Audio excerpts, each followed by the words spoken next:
Bonjour, je vais vous présenter une urgence métabolique chez l'enfant intitulée acidocétose diabétique chez l'enfant. L'intérêt, c'est qu'elle est fréquente et grave par ses complications et l'œdème cérébral aigu représente la principale cause de morbidité et de mortalité du diabète.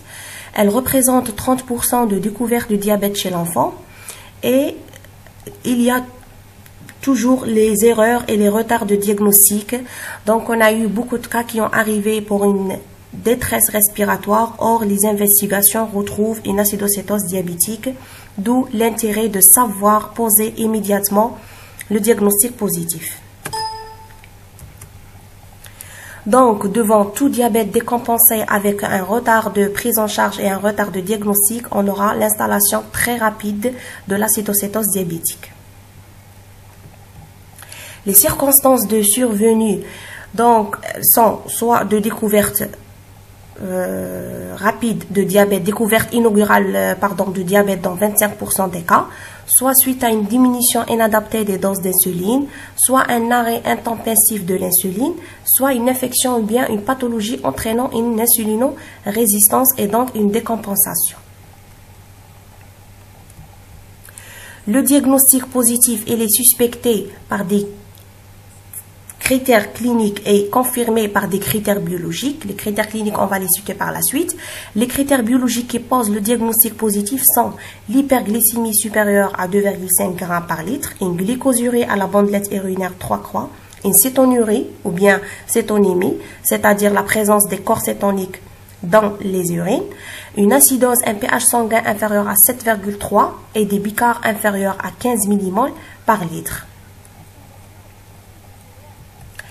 La symptomatologie clinique de l'acidocétose diabétique, elle est stéréotypée. Stéréotypée, c'est-à-dire on a plusieurs symptômes cliniques.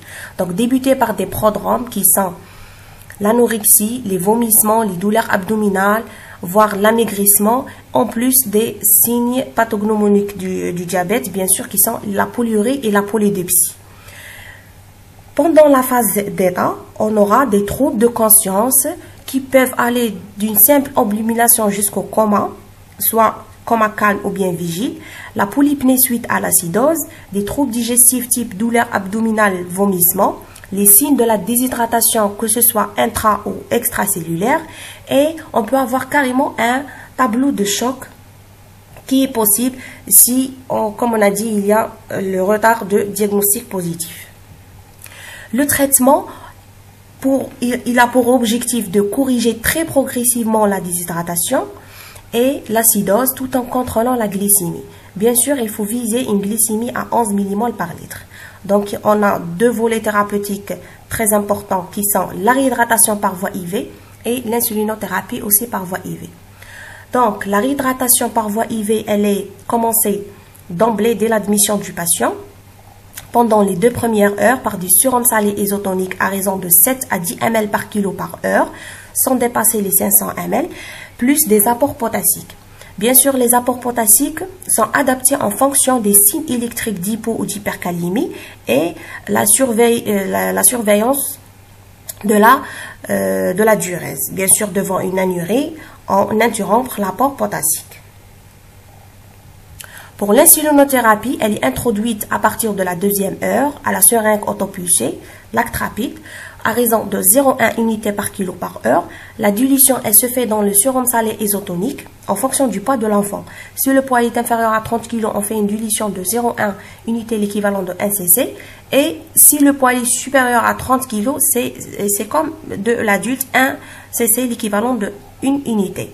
Bien sûr, toujours adaptation horaire en fonction de la glycémie. Donc, à partir de la 2e heure, on introduit les apports glycosés pour éviter l'apparition de l'hypoglycémie. Et devant une hypoglycémie inférieure à 2,5, on met du G10. Le reste des électrolytes, c'est en fonction du ionogramme. Donc, pour éviter et prévenir l'apparition des complications, il faut une surveillance donc rapprochée, par un monitorage de la fréquence cardiaque, fréquence respiratoire, la saturation, la tension artérielle et la durée horaire, le dextro et les horaires puis adaptation donc périodique toutes les 12 heures une fois la stabilisation de la glycémie, la bandelette urinaire, l'ionogramme sanguin, la fonction rénale, les gaz du sang et l'ECG. En plus de ça, on surveille le patient sur le plan clinique, donc pour rechercher les signes d'apparition de l'œdème cérébral qui sont les céphalées, les vomissements, les troubles de la conscience, la bradycardie, l'HTA et la désaturation. En concluant, l'acidocétose diabétique chez l'enfant, elle représente une mortalité potentielle, mais ses complications sont évitables, d'où la prise en charge doit être faite par une équipe expérimentée avec un protocole validé. L'intérêt d'améliorer la prévention par une sensibilisation et une information correcte.